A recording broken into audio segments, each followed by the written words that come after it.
Good afternoon, everyone, and welcome to an episode of the Full Press NFL Podcast video version. That's right, we're mixing things up. Next week, we have our big-time Super Bowl show, so we figured we'd make a presence here on Twitter and Twitch and all those places a week before the big game. If you're just tuning in for the first time ever, what the hell you've been waiting for? If you're not, well, you know who's here. It's me. It's myself, Ian Glendon, and of course, we have Kyle and Braden here with us, as we do every week. Fellas, how we doing? Braden, specifically, how are you feeling ahead of this big game coming up? I'm doing really good. I guess it's just it feels like it's longer to wait maybe than last year in between the conference title game and this year. I think it's just maybe, I don't know, just all those narratives that are out there and all the talking points that we've seen have just kind of gotten old quickly, which I guess we knew was going to happen. But I'm really excited for the game just because I think personally it's one of the more entertaining matchups going in a little while compared to what we've seen lately in the Super Bowl. And just, I mean, we're going to talk about it today. Quarterback trade, obviously. So just seeing some of those big moves already get underway it's really exciting entering a pretty huge offseason here. Kyle, how have you recovered? It's been a week. No, I haven't. No, I mean, you never really recover, but exactly. Thoughts real quick, because we're not going to talk so much X's and O's. We're going to have some fun, talk some of these fun prop bets and some of these situations that come up here now that it is, we're officially in Super Bowl week now. I do want to get your thoughts though, Kyle, real quick. Just the end of the Packers season, obviously, just we didn't get a chance to get on the air after the games last week. So this week. Thankfully, I did that for you, Kyle. One good thing. Yeah, one good thing. Where do you see this team moving after this? Because again, and we talked about it heading into the game. This was obviously a bigger moment or bigger game for Rodgers and the Packers as it was for Brady. Obviously it was a big game for the Bucs, but Brady individually, this meant more for Aaron Rodgers. So the game's over. They lost. In a lot of ways, it was almost a mirror image of the Seattle game from a few years back. The defense got some turnovers early, or late rather, and you weren't able to capitalize. It was the opposite. In this game, they got them late. Exactly. In the Seattle game, it was early. This game, it was late. Either way, 3 interceptions. I haven't gone back and looked at that Seattle game, and I couldn't tell you exactly how impactful Russell Wilson's interceptions and turnovers were.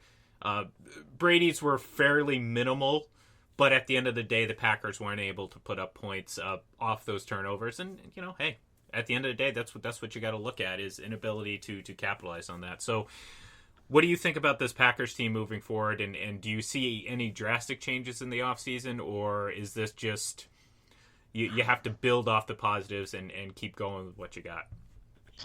Well, first off, to comment on the game quickly, you're right. Like offensive inability, 3 and out after the third turnover, especially was quite. That was bad. It was a bad look, and it was just poor execution on the offense in general. But my goodness, was Kevin King awful? Just brutal. And Chandon Sullivan wasn't much better either. But I think going into this offseason, I think the number one priority for the Packers has to be a number 2 cornerback. Mm-hmm. Kevin King will be a free agent.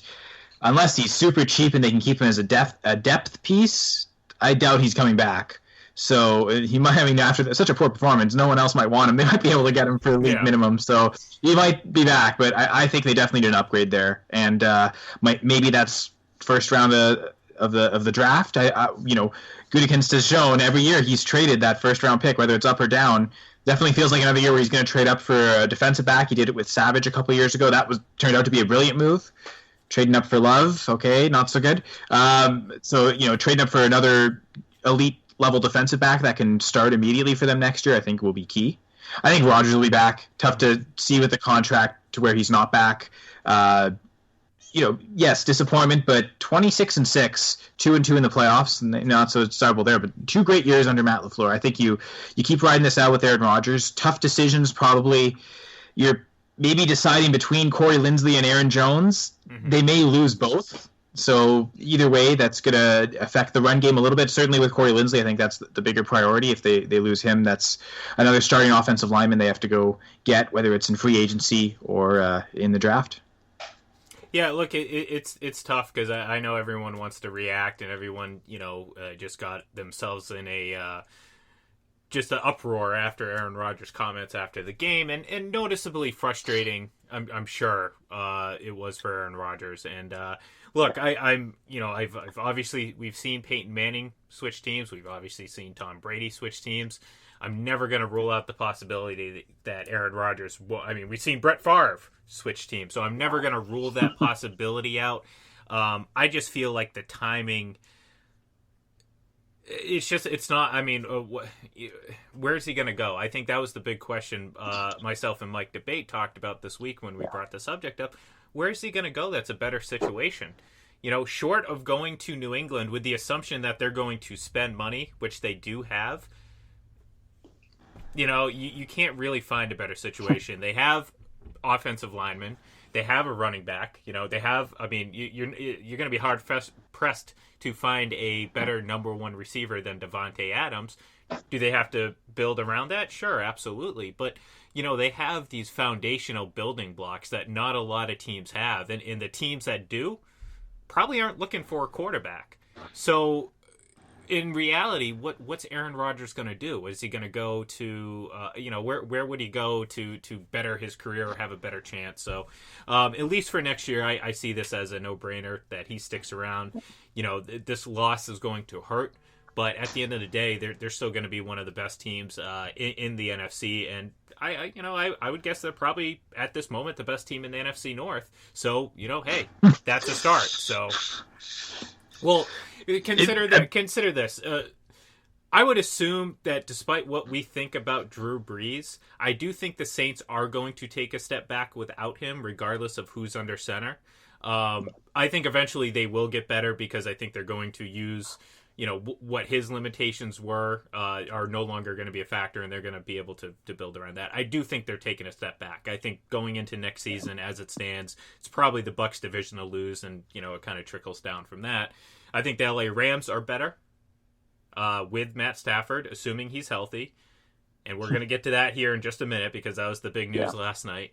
But the good news for the Packers is both those teams are in other divisions. So, right. There's not much that is going to change in terms of what the Packers have to do. They could go out. We know that 13-3 is great. Home field is great. It doesn't matter. It really doesn't. We saw him get home field. We saw him go 13-3.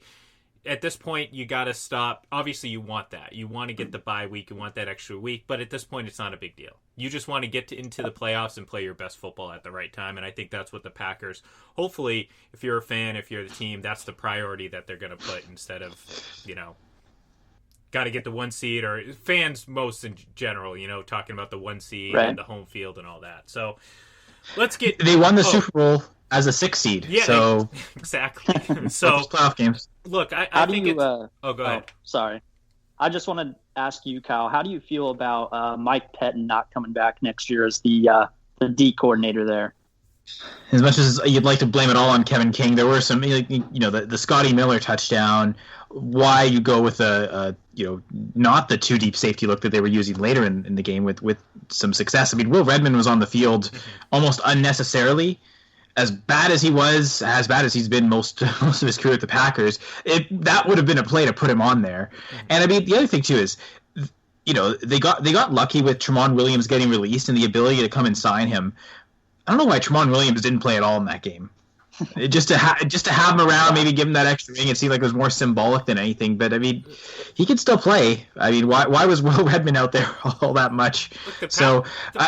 If that's on Pettin, then yeah, I'm definitely in favor. I think I liked the decision to retain him by LaFleur. No, that's not LaFleur's guy. He was there. It was a McCarthy hire. But it made sense to get the continuity on defense. But I think they've kind of reached their peak, and some defensive call errors this year a few times. This wasn't the only case, and I think it was the right call. It was the kind of the lame duck situation. They're not firing him. He's just, his contract is ending, and they're not bringing him back. So they'll bring in a new defense coordinator. They also fired their special teams coordinator, promoted from within. One good news, just in general, extra minority coordinator. So good on the Packers in that sense. It was a team that was an entirely Caucasian coordinator. That's a little different. And honestly, special teams were so awful last year. You can't do worse. So there's no question of that. Sorry, Sean Manjaria, but I think there were 4 return touchdowns on special teams last year in the NFL.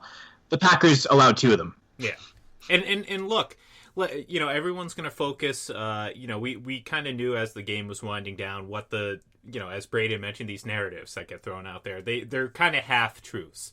The narrative was the Bucs defense was great. They carried Brady in the offense and stifled Aaron Rodgers, and Aaron Rodgers and Mike Pettin was awful, this, that, and the other.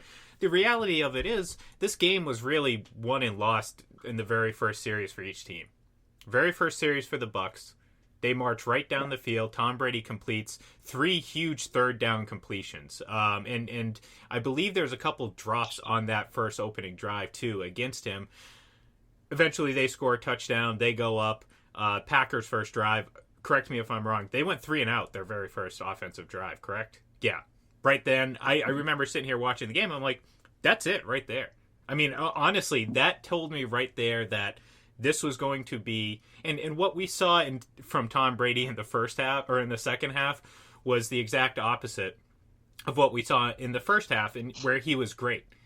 People keep talking about, he threw 3 interceptions, and this kind of goes to the point of what we brought up when we first got on the air, is that the Packers didn't capitalize because before he threw a single interception, the Bucs had scored 28 points, and by the end of the game, the Packers had only scored 26 points. So as much as those interceptions could have been an impact, the Bucs were great offensively in the first half. They were pretty good defensively. They were great defensively in the second half, which made up for some poor playing on the offensive side. And in reality, was only a stretch of 7 plays. I mean but here's the thing: the Packers had the ball a lot in the third quarter, so it made it seem like it was quite a bit. So I don't know. I think the Packers. I think you're right.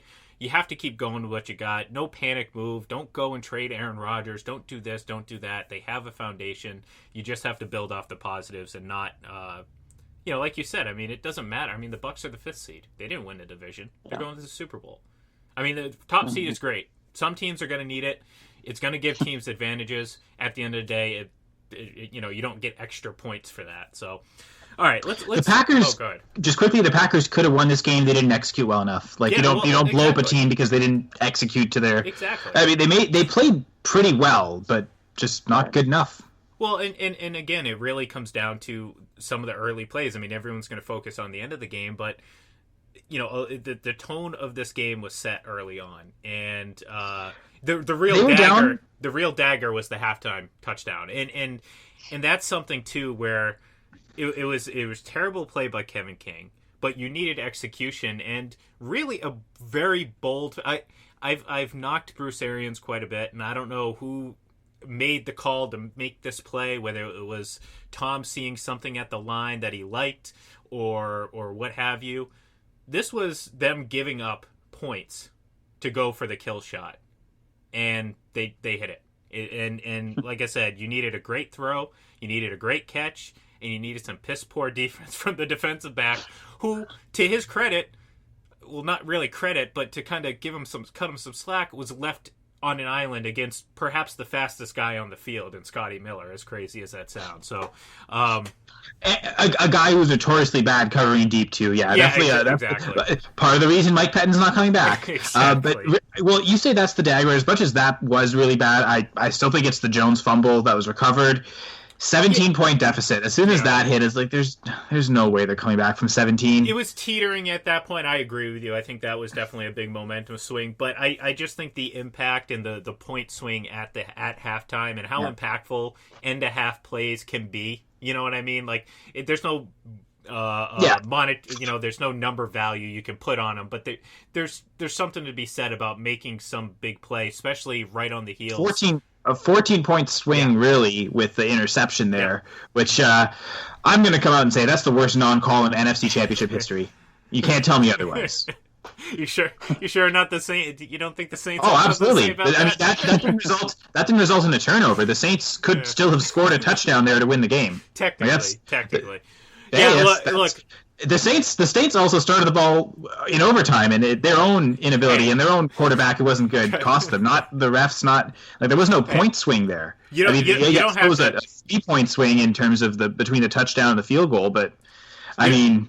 You don't have to sell me on them having chances. The Packers didn't really get the chance, so and that's unfortunate. I agree with you. It's definitely something I think in most games it gets called. And look, the end of the game again. Unfortunately, you got called at the end of the game. Well, why was it called at the start? Which was the right call.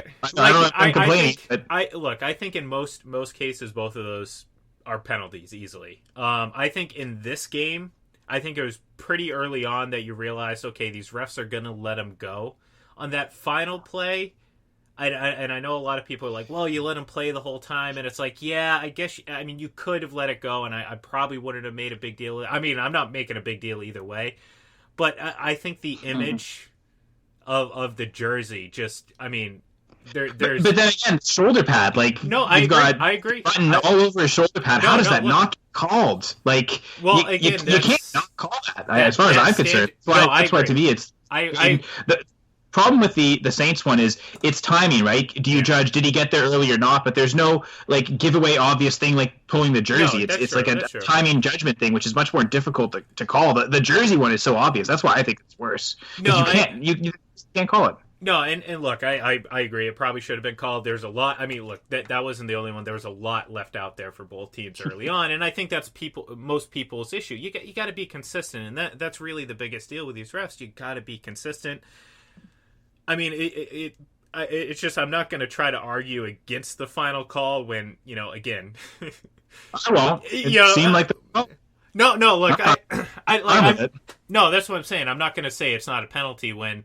I know still frames aren't always telling and very misleading sometimes, but he was hanging on to the back. So that's the thing. I'm not going to sit here and argue against it. You can get coverage. Look. I'd rather them be more conservative with the flags, like we saw for most of that game.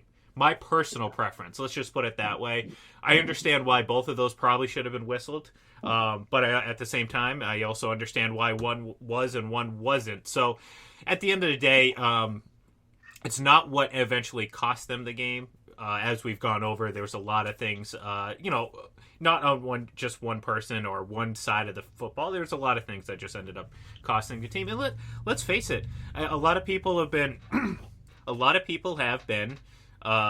trying to excuse the Bucs' recent success to having played bad teams. And you know what? There's a lot of wishful thinking in that, but I think certainly over the stretch in this playoff run, they've proven that was less about the teams they played and more about them just finding what they're doing correctly, because since they lost to the Chiefs, they haven't lost the game. And they've played incredibly well offensively with a couple blips here and there. Defense has been, look, that team is a turnover machine. That team does not relent. You saw it the whole game. I knew Aaron Jones was going to fumble at some point. All they were doing was tomahawking and punching the ball and just going at the ball. It cost them a little bit sometimes in terms of tackling, but at the end of the day, you knew it was coming, and it was almost expected when that happened. So when it's all said and done, this was a good win by the Bucs. A back to the drawing board type of situation for the Packers, but certainly not erasing everything because they have a lot to build on. So let's finally get into the big news of the past 24 hours, because we certainly didn't plan on spending 20 minutes on the Packers, but I'm glad we did. Sorry, I kept talking about the Packers. No, I did too. Though I'm glad we did. Obviously, the big news that came down last night: Matt Stafford got traded from the Lions to the Rams in exchange for a ton of draft picks and Jared Goff. So 2 big quarterback questions heading into the offseason get solved before the Super Bowl. Who won this trade, guys? Who won this trade? I think personally, honestly, I don't know if the only reason I guess I would say the Lions maybe had any sort of winning in this trade is because of the draft capital. I personally didn't think Detroit would get that much for Stafford, but honestly, I think both teams won this trade personally because I think where you look at the teams kind of where they're at in their team life cycles right now, the Rams in contendership status. I'm not saying Stafford should make them an immediate Super Bowl favorite, but I think they did good kind of zeroing in on their guy. But then you look at the Lions with their rebuilding efforts just to get the draft picks that they did. And I honestly like what the Lions have done building their staff. They brought in Aaron Glenn as I think, defensive coordinator or secondary coach. Anthony Lynn's there with Dan Campbell. So honestly, I think this was good for both teams just because they're on different wavelengths right now. Really happy for Stafford personally. But, yeah, I guess personally just really interested to see how Goff responds. Grew up in Cal, played college for the Golden Bears, and now not playing in LA anymore. How's he going to do on a team that obviously has been a perennial loser, entering a huge rebuild with a lot of guys that, probably won't be there next year. You look at Marvin Jones, possibly Kenny Golladay. So I just really going to be interested to see how Goff does on this kind of team now. What do you think, Kyle? I like what Braden said. It does feel win-win. Both teams got about the most they could out of this trade to move these quarterbacks. If I had to pick a winner either side, I would actually say the Rams, just because they're getting the upgrade in quarterback play, and they're also helping their cap in future years. Now, Goff's contract was brutal. They're winning because of their own foolishness early on. So yeah, I agree. Yeah. And I mean, they invested a lot into him, both draft capital in terms of trade up and also money with massive contracts. And now that they've put even more draft capital into getting rid of him. But they won a playoff game with Jared Goff. So if Stafford can be an improvement, this team might not be that far from Super Bowl contender. They've still got a great defense. I think it's really key is the offensive line. Do they keep Andrew Whitworth? If so, this might be the best offensive line Stafford's had. Not to say that the Lions have usually actually had a pretty good, at least league average, close to there. Never really an awful offensive line, but if you can get what the Rams had last year, that'll certainly help him health-wise. You've got a really strong run game already with Cam Akers. It's a good fit for Stafford in terms of career longevity as well as success. He's going to be on a team that's the playoffs are an expectation, not a dream.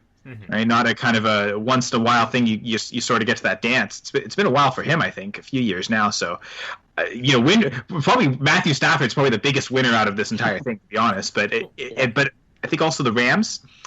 I think what makes it also a little bit better, Lions, they need draft capital, but if this works out for the Rams and Stafford's that good, these next couple years aren't going to be great. You're talking mid-20s. Still good to have, but not anything high impact that's totally going to change the franchise around.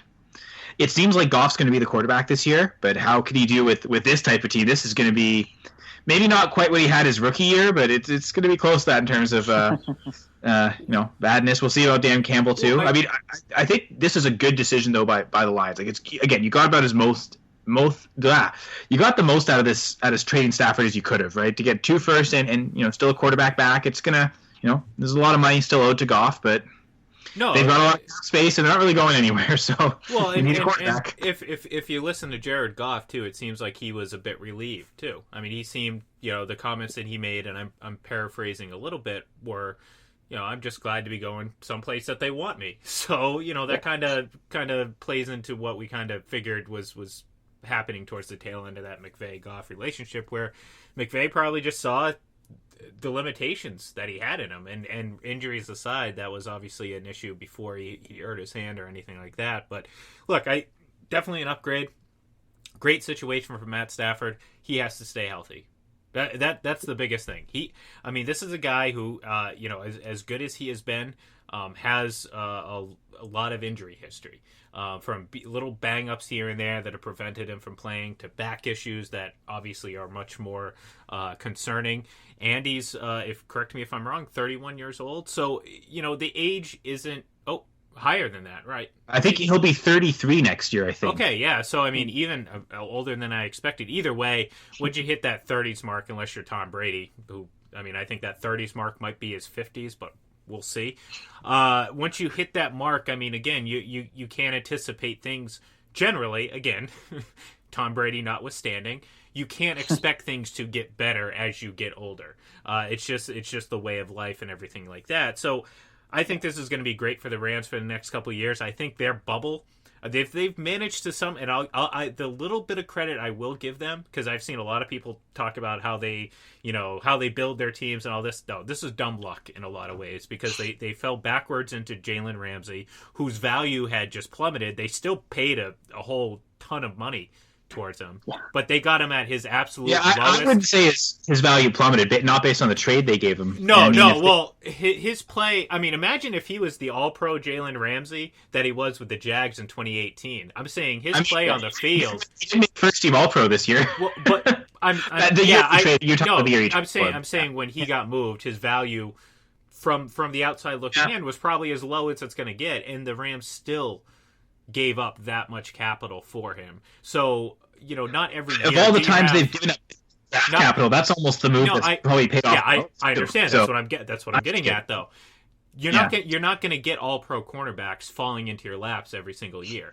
So they were able to mitigate a lot of the poor decisions both they made in terms of drafting and contracts given out.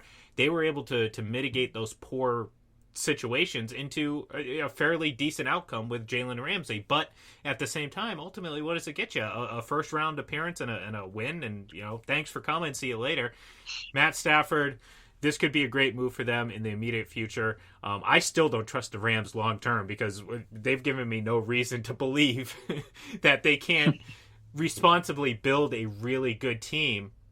They have to win a Super Bowl in the next couple of years to make any of this juggling and nonsense worth it. So to me, I don't want to give them too much credit, because I do think that they kind of fell backwards into some of these situations, and they were fortunate to find a team like the Lions who were willing to get them out of that horrific cap situation. And again, that's not something that just happens every day. So good for the Rams for getting out of it. I think it makes them better in the immediate.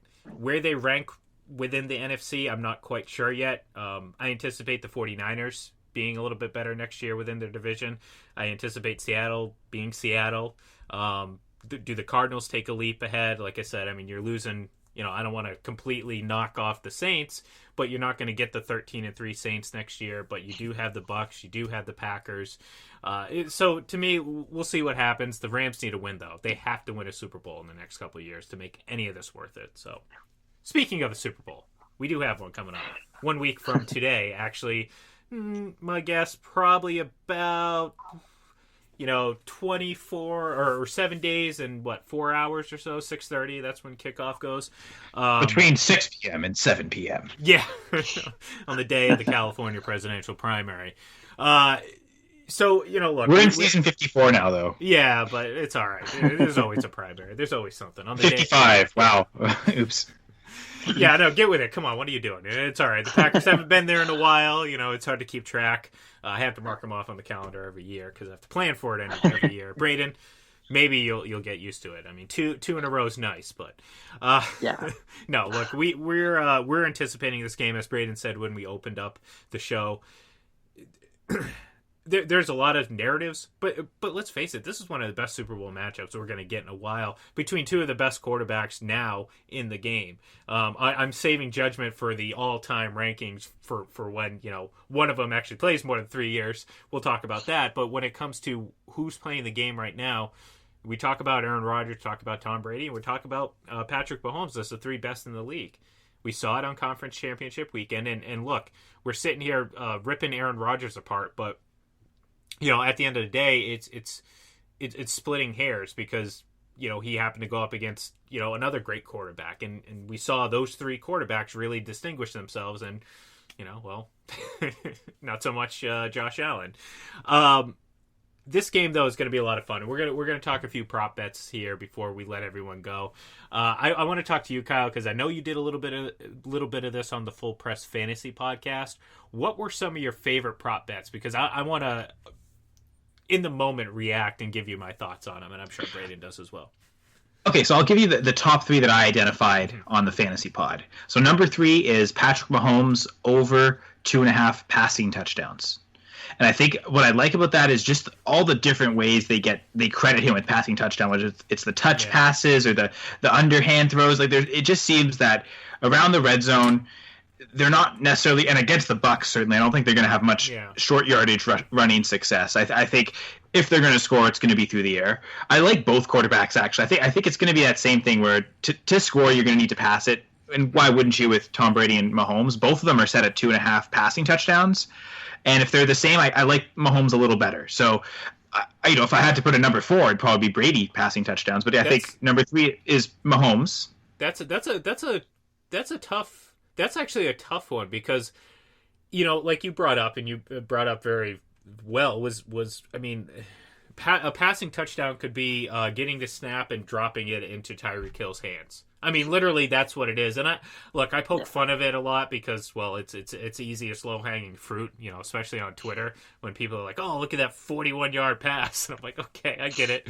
I understand. But when it comes to this, that kind of adds value to that because I wouldn't be so surprised if he ends up only throwing 2. You know what I'm saying? Not to say that they have it could be a bad game. It could not be a bad game. We don't know. But, the Bucs defense is a ball hawking team, and maybe that eliminates some of these big play opportunities that obviously add to the thing. So, oh man, do I want to take the under on this one? Am I going to go crazy and say under? Nah, screw it. Both of them go over. I think they honestly. I think we're going to get a great quarterback duel between these two. So I'd be crazy to say to go under on this one. And I will say, just there weren't a lot of super obvious ones, except like to me, a couple really stood out as, oh wow, I have to.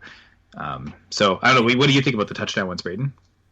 I think I'd agree with it just because I think when you look at these defenses right now, they're creating so much havoc right now around the passer. So I think there's going to be a lot of situations where just knowing the quarterbacks that are playing and the coaches, how much they love to throw the ball, especially Andy Reid, I think they know they're going to have to start fast. And I think that's going to just kind of remain constant throughout the game as they're just going to kind of air it out all over the yard, so to speak. And I think just really test these secondaries. They've both been playing pretty well. For the Chiefs, it's been with man coverage, which is kind of tough against Brady. And then when you look at the Bucs, I just think right now they're like we've talked about, they're playing their best football right now. So I think it's something I would go over on for both because right now I think both these guys are going to get a lot of chances, I think, to really either prove themselves, so to speak, or just, lay it all out there and give their playmakers a lot of chances to make plays.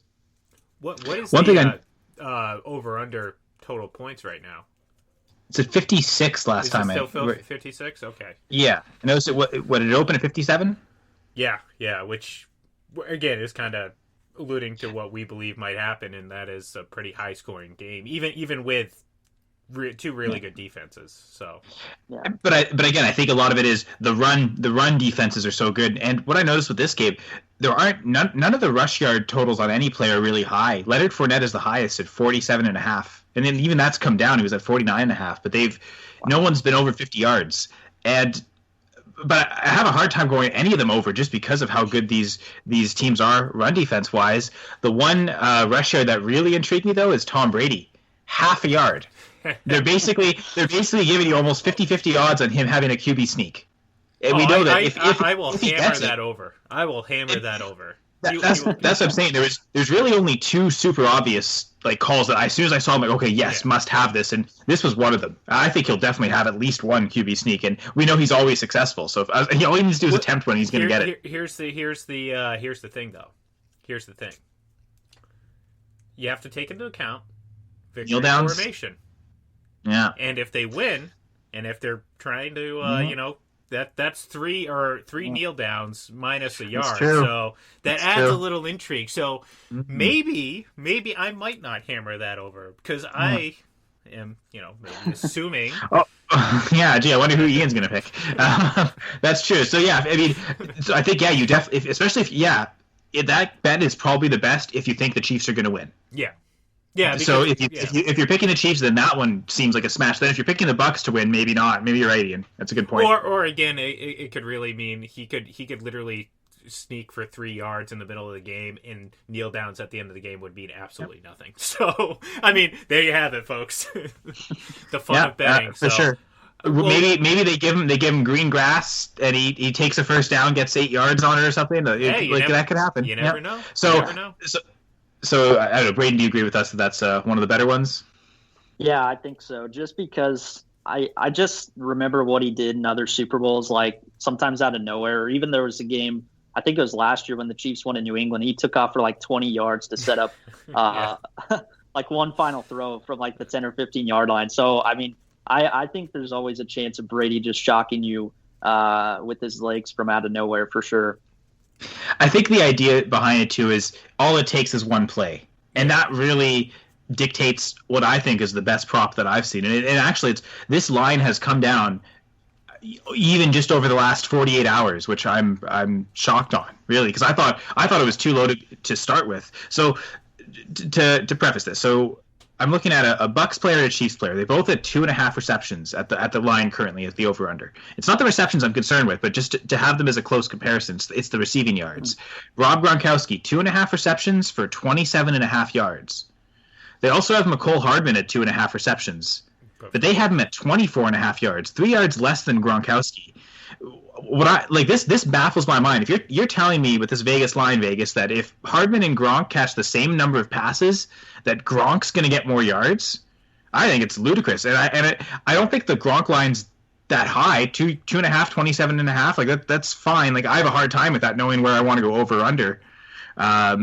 Probably lean under on those, but he could so easily get either that it's tough. But Hardman, 24.5 yards to me seems ridiculous. Literally one play.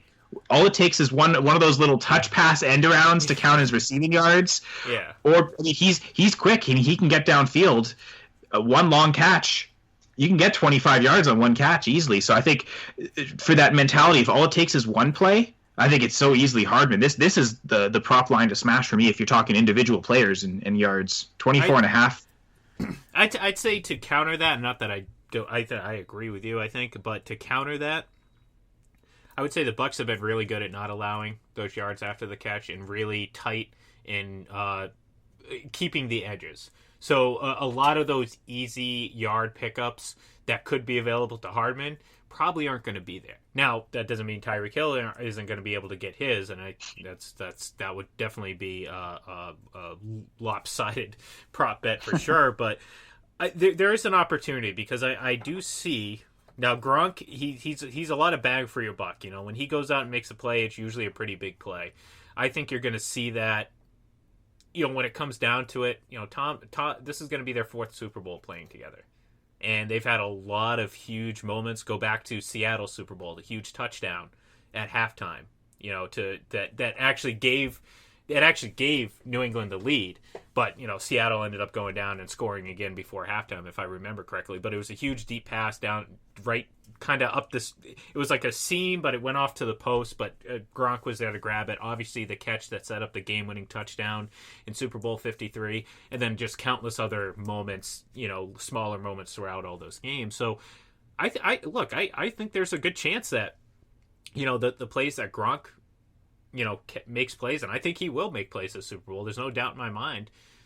They're going to be big, and possibly you're going to see them attack the seams where he does his best damage. Is like all he has to do is get a release behind that linebacker, and as good as Tyrann Mathieu is, if he's not there at the exact right time, Gronk's going to come down with a 15, 20-yard reception, and you know that's all it takes. So I like it though. It's fun. It's intriguing, and you know, hopefully all these guys hit the over because that means we're going to have 1 million points in this game.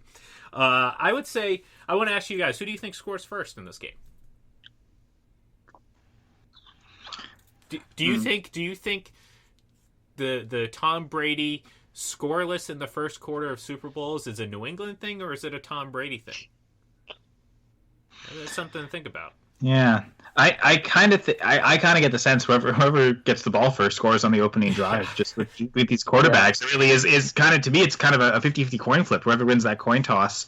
I know right now. Don't I'm say looking that. at. Don't say coin toss. don't we get a lot of Chiefs fans upset. You're talking a coin toss about to a Packers fan. How many times the Packers actually started the ball in overtime? But anyway, and every time they do, they fumble it away. So it's probably for the best anyway. Right now, I'm looking at some of the first touchdown odds, and for these are, again, individual players, but they have Kelsey and Hill both at plus 650 for the first touchdown and for the last touchdown. It's funny that minus 163 anytime, but they have Godwin, Evans, and Fournette at plus 1,000 for first touchdown. So just on those odds, it seems like Vegas is kind of thinking Kansas gets that first touchdown. It seems like that's where it's leaning, and maybe that goes into the history of Brady's scoreless first quarters in the Super Bowl. So I think I'd kind of, Vegas seems to tend to know things, so I think I'd go with what they're saying and go with the Chiefs. Yeah, I guess, I don't know. It's so weird looking how the Chiefs have started the playoff games the last couple of years. But yeah, they jumped out to 17-0 lead if you go back to the Bucs game earlier this season. So it may just be a matchup thing. I don't know. I think I would agree with you, though. Whoever gets the ball first, I would probably lean to them scoring on the first drive, honestly. Yeah, I just want to quickly say, Evans and Fournette having the exact same touchdown odds seems crazy to me. Like, that definitely tells me to go with Evans there in those cases, or just avoid Fournette completely. Well, I mean, both have been productive, especially in the playoffs. I mean, look, I've been the first to rail on Leonard Fournette all season. I thought he's looked kind of slow and sluggish, and kind of, his football IQ is.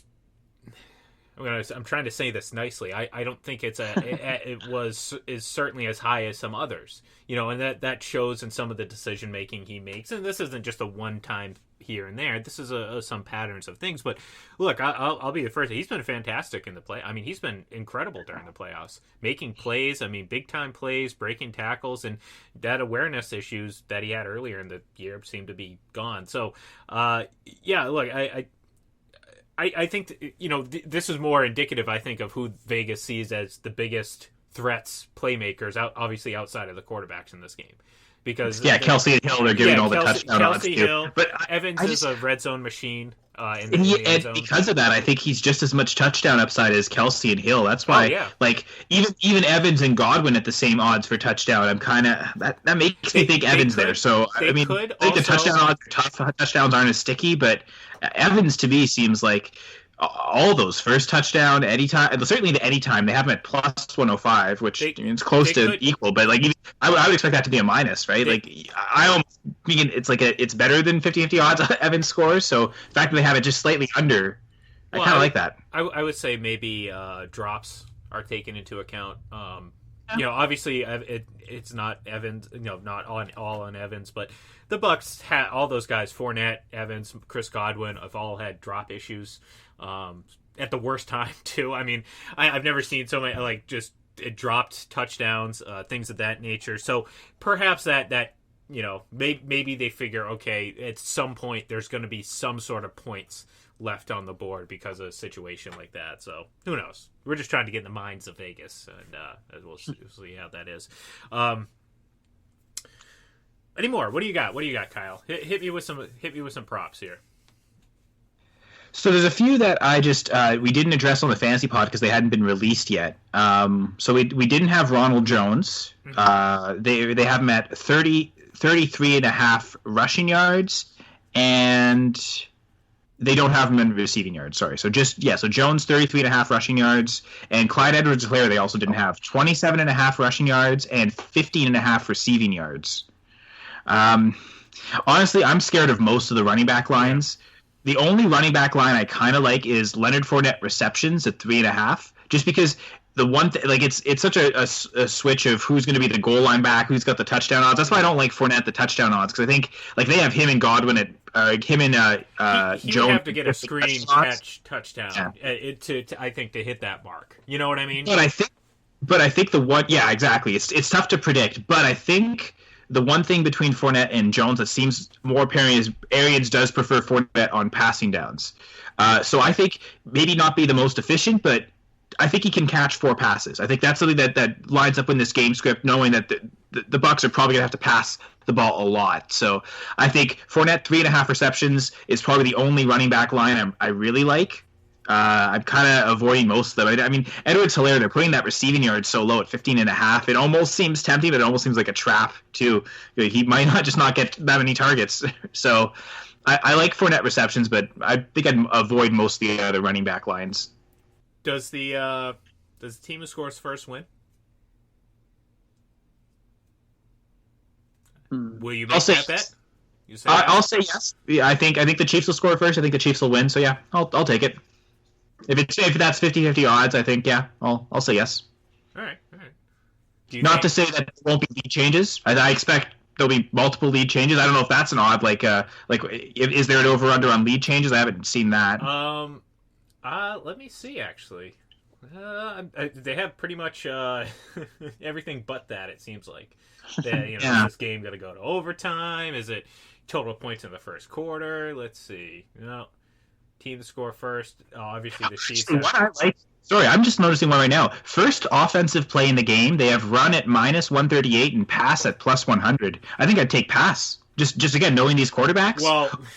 And these play callers, right? Why run on first down right off the bat? Like put yourself in an advantageous situation with these quarterbacks getting in rhythm right away. I'll be honest. That's one of the biggest gripes I've had about the Bucs offense over the last half season is why the hell are you forcing the first down run when you know it just doesn't work? Yeah, you're right. They kind of do that quite a bit against the Packers. I was like, good. Keep running. Yeah, keep running on first down. Now, you know what? Maybe not. Maybe you're right. Let Tom throw to set up the run. I think it's better odds of that. What? I'm sorry. What was that? Start with the ball. I think it's better odds that first play of the game. But you're relying first offensive play. You're basically relying on the 50-50 odds. The Chiefs start with the ball and then again 50-50. So you know what? Maybe that's not. I mean, look. If the Bucs come out and throw in their first play, I'll be like, oh, how about that? Because I fully expect them to run right up the middle, not to the left, not a counter, just hard right up the middle. Nothing tricky about it. That's going to be their first play, and it's going to gain 1.5 yards. Guarantee you. You heard it here first, folks. So if you need to take a bathroom as the game's starting, know that you can miss the first offensive play for the Buccaneers. But will there be a safety scored? They have no at -1,600 and yes at +700. I almost want to take the yes on that, just because, right? We like they're saying, okay, these quarterbacks are not going to allow safety, blah blah. But I don't know. We've seen Mahomes take some massive sacks before. I don't think it's unheard of that he takes a safety. Well, and you're out both your tackles. I kind of like that one actually. Yes, there'll be a safety. Okay, all right. I don't know if I'm going to go that crazy because I think the offenses are going to have their. I think obviously the defenses are both going to play relatively well, but I think it's ultimately this is the offenses on both sides. This is what the game's going to be about. So I don't see a safety happening unless we get a. No Eric Fisher though, right? Like no Eric Fisher. Maybe the Chiefs are forced back on a play and in the end zone, and just that pressure comes in off. I don't know. I kind of like that one. Now you're trying to make me take a safety because guess what? If you remember. Actually, no, I don't remember correctly myself because I was going to say there's 2 Super Bowls in which the Patriots played and Tom Brady played with their safeties. And I think there was only one. Now that I'm thinking about it. And that was against the Giants and Super Bowl 46. And hey, whatever. Hey, Jason Pierre-Paul again. Yeah, Jason Pierre-Paul. Well, here we go. Tom Brady has to be afraid of him.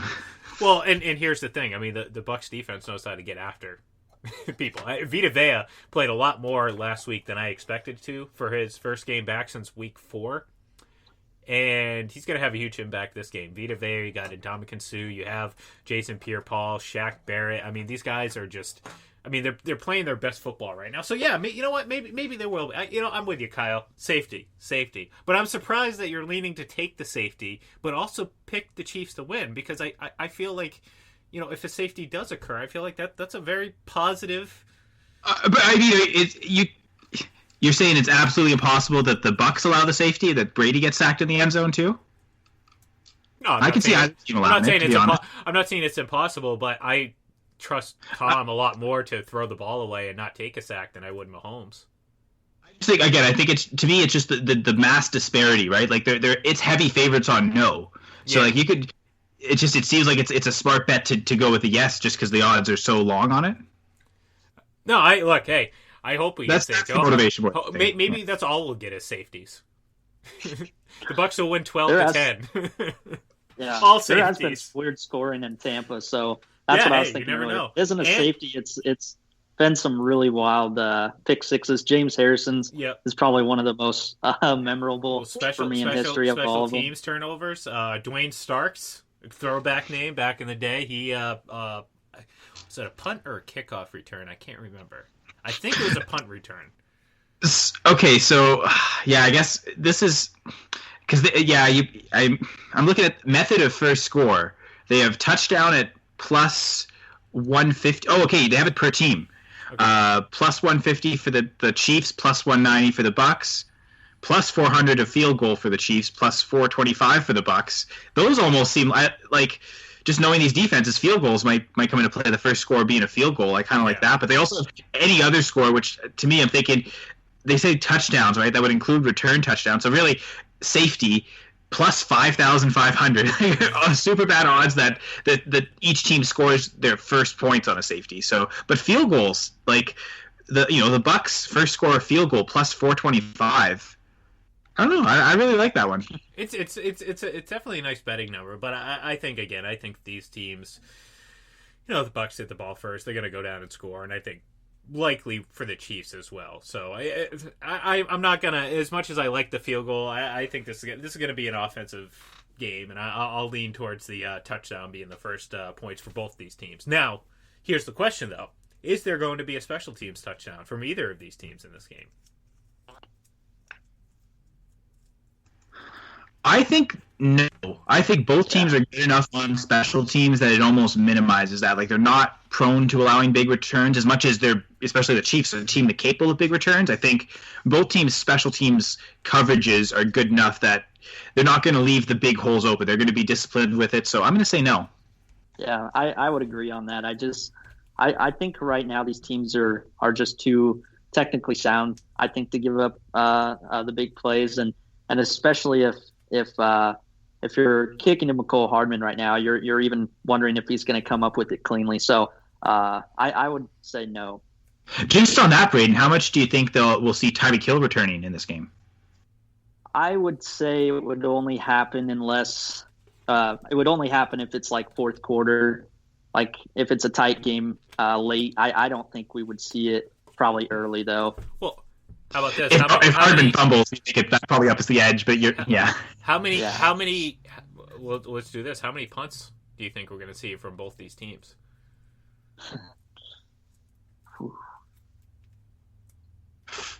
Wow, I don't know. 3?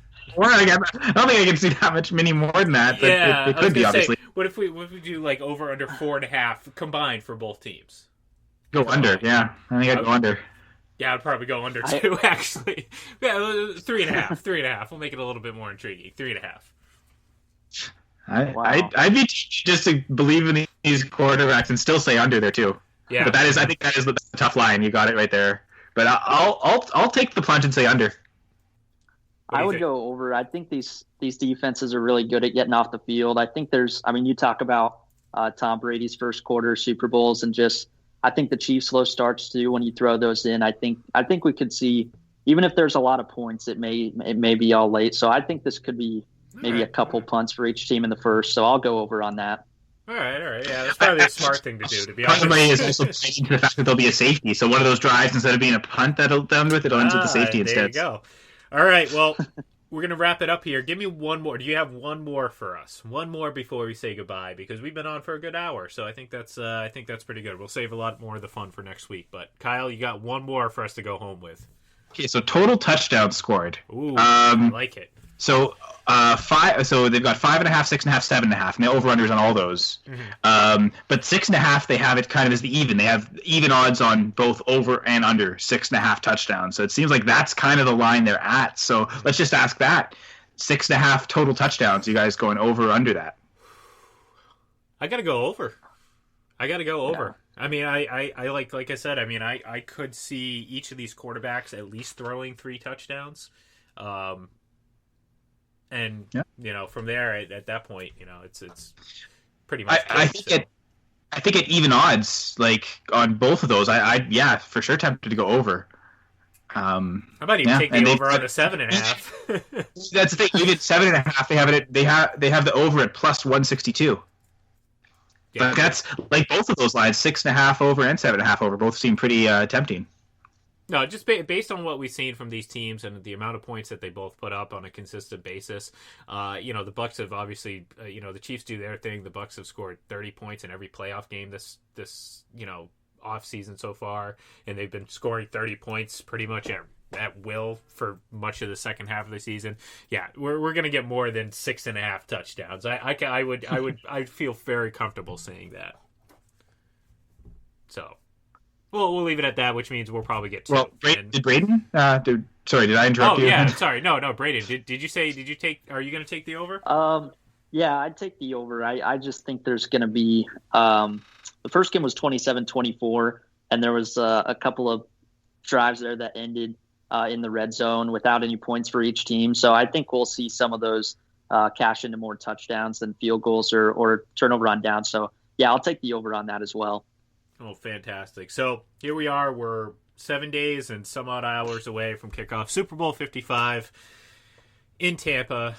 The Tampa Bay Buccaneers playing host to the Kansas City Chiefs, and I think we're going to get a hell of a game. So stay tuned all week.